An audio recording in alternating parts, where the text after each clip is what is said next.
The question you stop asking. Part 1. The student who kept asking. Her name was Sarah Chen, and she had been training at the dojo for 11 months when she asked the question for the 17th time, "Am I getting better?" Chuck was standing at the edge of the mat, watching the intermediate class run through the second form. Sarah was in the front row, not because she was the most advanced student in the group, but because she had the quality of someone who positioned themselves where the instruction was clearest and the attention was most required. She had just completed the form, technically correct, executed with the appropriate attention. No obvious errors. "Yes," Chuck said, "you're getting better." "But how do you know?" Sarah said. "How can you tell?" Chuck looked at her. This was not the first time she had asked this question. It was, by his count, the 17th time in 11 months. The question arrived in slightly different formulations. Sometimes it was, "Am I improving?" Sometimes, "Is this working?" Sometimes, "Am I doing this right?" But the core inquiry was always the same. She wanted external confirmation that the work she was doing was producing the result she believed it should produce. "Your form is cleaner than it was 3 months ago," Chuck said. "Your balance is more stable. Your transitions are smoother. Your attention is more consistent. Those are the measures." "But I can't feel the difference," Sarah said. "When I run the form, it feels the same as it did 3 months ago. How do I know it's actually different?" This was the real question underneath the question. Not, "Am I getting better?" but, "How do I know I'm getting better when I can't feel the getting better happening?" "Come to the office after class," Chuck said. Momentation. Part 2. The Notebook. After the class ended and the students had left, Sarah came to the office. Chuck had taken out one of the composition notebooks, the same kind he had been using since 1963 to track student progress, tournament preparation, federation notes, and the accumulated observations that constituted the teaching practice. He opened it to a page from 3 months earlier. "This is what I wrote about your form in June," he said. He read aloud. "Second form, technically accurate but rushed in the middle sequence. Balance inconsistent on the left side transitions. Attention wandering in the final third." He turned to a page from the current month. "This is what I wrote 2 weeks ago," he said. "Second form, tempo controlled throughout, balance stable, attention present from beginning to end, ready for third form introduction." He looked at Sarah. "That's the difference. Measurable, documented." Sarah looked at the notebook. "But I didn't feel that happening," she said. "I've been running the form the same way every session. I didn't feel the rushing stop. I didn't feel the balance improve. I didn't notice the attention becoming more present." "No," Chuck said. "You wouldn't. The improvements happen at a scale smaller than conscious awareness. Day to day, session to session, they're invisible. But over months, they accumulate into something measurable." Sarah was quiet for a moment. "So how do I know in the moment whether I'm doing it right?" "You don't," Chuck said. She looked at him. "You don't know in the moment," Chuck continued. "You can't know in the moment. The only thing you can know in the moment is whether you're giving the practice your full attention. And if you're giving it your full attention consistently, over time, the improvement happens whether you feel it happening or not." "So I should stop asking if I'm getting better," Sarah said. "Eventually," Chuck said. "Yes." Omansamalitja said. "Yes." Part 3. The question Chuck stopped asking. Sarah looked at him with the expression of someone who has just heard something that doesn't quite align with what they expected. "You stopped asking," she said, "when you were training? You stopped asking if you were getting better?" Chuck thought about this. He thought about the years between 1959 and 1968, the 9 years between discovering the practice in Korea and winning the first championship. He thought about the quality of his relationship with the practice during those years, and specifically about the question, "Am I getting better?" and when he had stopped asking it. "Yes," he said, "I stopped asking." "When?" "I don't remember the exact moment," Chuck said. But I remember the approximate period. It was sometime in the 4th or 5th year, after the losses had accumulated but before the wins had started. I was training every day, running forms, sparring, competing, losing. And at some point I realized I had stopped checking whether I was improving. "What made you stop?" Sarah said. Chuck thought about how to articulate this. The question, "Am I getting better?" assumes that getting better is something you can measure directly, like a number on a scale. But improvement in the practice isn't linear. It doesn't happen at a steady rate. Sometimes you work for months and see no visible change. Sometimes you work for a week and something shifts fundamentally. He paused. At a certain point, I realized that asking, "Am I getting better?" was using mental energy that could be used for the practice itself, so I stopped asking. And I put that energy into the practice. "And did you keep getting better?" Sarah said, "after you stopped asking?" "Yes," Chuck said, "more than before." Sarah looked at the notebook on the desk. "Why?" "Because the question was a distraction," Chuck said. "Not always. In the beginning, it's useful. The question keeps you engaged. It gives you a reference point. But after a certain amount of time in the practice, the question becomes a way of not being fully present to what you're doing. You're thinking about whether you're improving instead of actually doing the work that produces improvement." He paused. "There's a moment in every serious practice," Chuck said, "where the question you've been asking stops being useful. And you have to recognize that moment and let the question go. Not because the question is bad, because you've moved past the stage where the question serves you." Part 4. What the question was really asking. Sarah was quiet for a long moment. Then she said, "What if I stop asking and I stop improving?" Chuck looked at her. "That's the real question," he said. "What?" "The question underneath, am I getting better?" Chuck said. "The real question is, if I stop monitoring my progress, will I stop making progress?" The fear is that the asking is what drives the improving. That if you stop asking, you stop improving. Sarah nodded slowly. "Yes," she said. "That's exactly the fear. And it's a reasonable fear," Chuck said, "because it's true for some things. If you stop monitoring your weight, you might gain weight. If you stop checking your bank account, you might overspend. There are things where the monitoring is part of what maintains the result, but not the practice," Sarah said. "Not the practice," Chuck said. "The practice is different. The practice improves through the doing, not through the monitoring. And the monitoring, the constant checking of, am I getting better, actually interferes with the doing, because you can't be fully present to the practice if part of your attention is allocated to assessing whether the practice is working." He paused. "You've been training for 11 months, Chuck said. And for 11 months you've been asking me every few weeks whether you're getting better.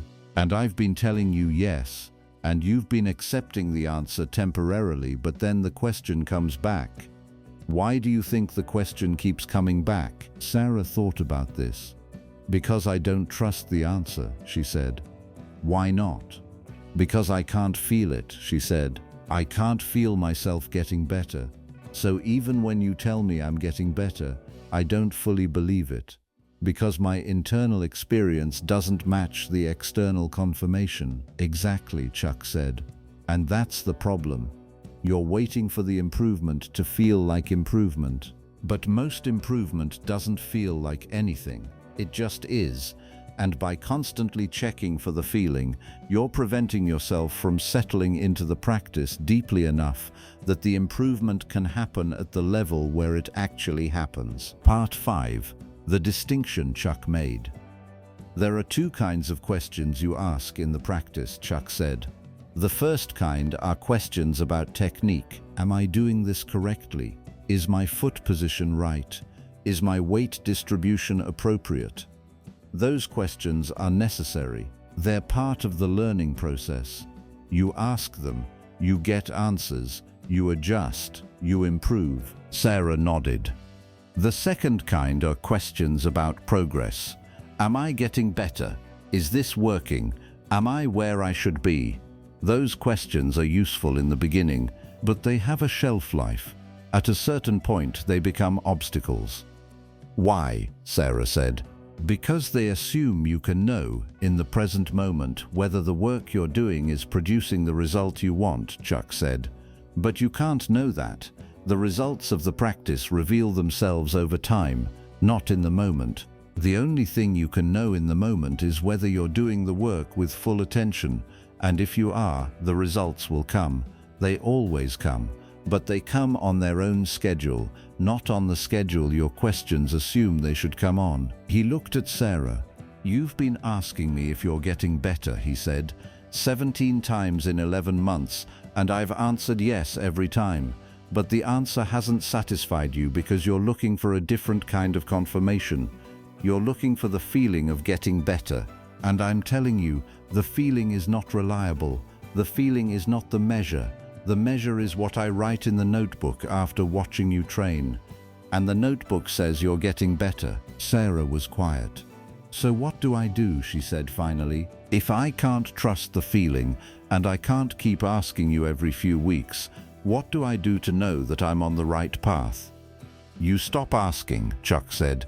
You do the practice with full attention, and you trust that the practice, when done with full attention over time, produces the result it's designed to produce.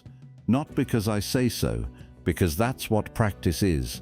Work applied consistently over time produces capacity. That's not faith, that's mechanics. Encyclation Dorsisa, Cart 6.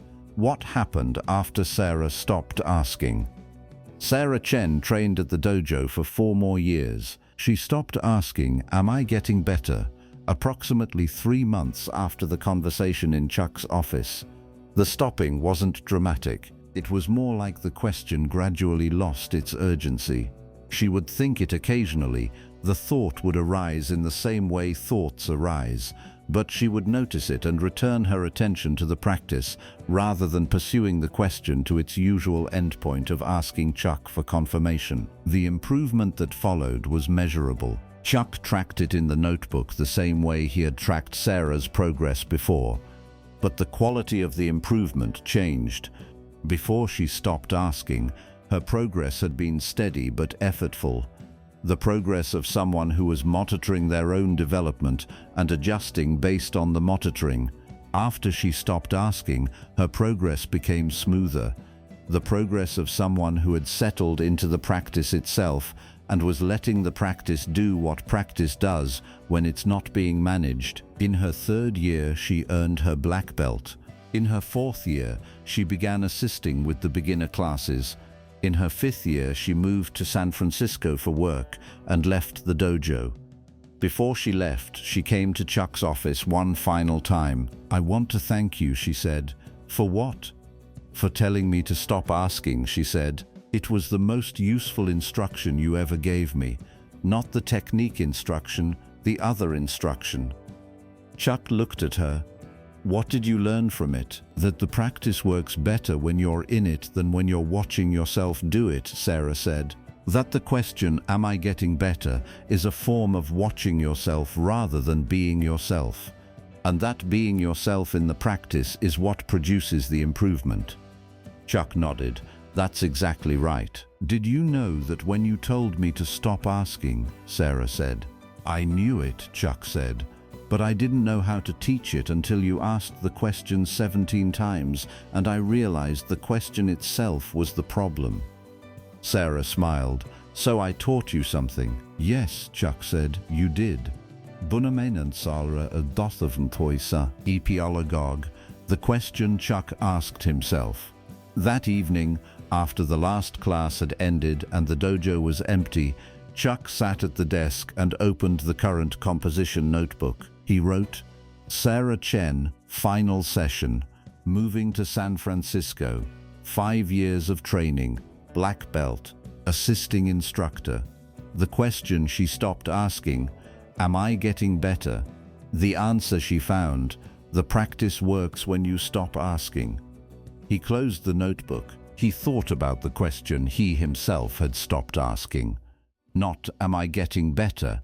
But a different question, one that he had asked himself frequently in the early years and that had gradually faded from his awareness as the practice had deepened. The question had been, is this enough? In the beginning, 1963, the laundromat dojo, the sleeping bag on the floor, the uncertainty about whether the school would survive financially, the question had been constant. Is this enough? Is what I'm building enough? Is what I'm teaching enough? Is what I know enough to justify teaching it? He had asked the question for years, and at some point, he couldn't remember exactly when, he had stopped asking it, not because he had found a definitive answer, because the question had stopped being relevant. The practice had become the thing he did. The teaching had become the way he engaged with the practice. The dojo had become the place where the engagement happened, and the question, is this enough, had dissolved into the simple fact of continuing to do it. He had told Sarah that the question, am I getting better, was a distraction from the practice. The same had been true for him with, is this enough? The question had been using energy that could be used for the practice itself. And when he had stopped asking it, when he had simply continued doing the work without the constant self-interrogation, the practice had deepened in ways the questioning had prevented. He had been teaching for 15 years. He had been practicing for 25, and he had learnt through those years that the questions you ask in the beginning are not the questions you ask later, and that some questions you stop asking altogether, not because they've been answered, but because you've moved past the stage where the questions are useful. Sarah had asked, am I getting better? Chuck had stopped asking, is this enough? The questions were different, but the mechanism was the same. The asking was a way of not being fully in the thing, and the practice required being fully in the thing. He stood up from the desk. He walked out onto the empty floor. He ran through the first form alone, in the silence of the dojo at the end of the day, with the full quality of attention that came from not asking any questions at all. The form was the answer. It always had been.